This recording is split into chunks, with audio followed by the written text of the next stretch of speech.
আমার এই ভিডিওটি দেখার জন্য আপনাদের স্বাগত জানাই। শুক্রবার বন্ধের দিনে একা বাসায় আমার যেভাবে দিনের অর্ধেকটা সময় কেটে গেল। ঘুম থেকে উঠে আলসামু ছেড়ে বিছানাটা গোছগাছ করে চলে গেলাম বারান্দায়। কিছুক্ষণ দাঁড়িয়ে থেকে চলে আসলাম নিজের জন্য নাস্তা তৈরি করার জন্য। যেহেতু বাসায় একা তাই সবচেয়ে সহজ নাস্তাটি বেছে নিলাম।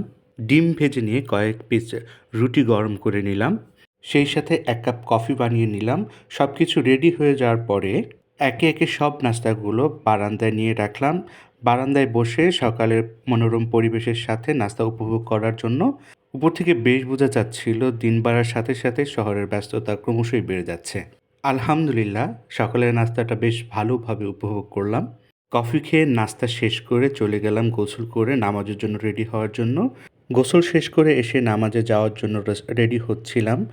গায়ে লোশন দিয়ে চুল আঁচড়ে জায়নামাজ রেডি করে চলে গেলাম নামাজ আদায়ের জন্য এবং নামাজ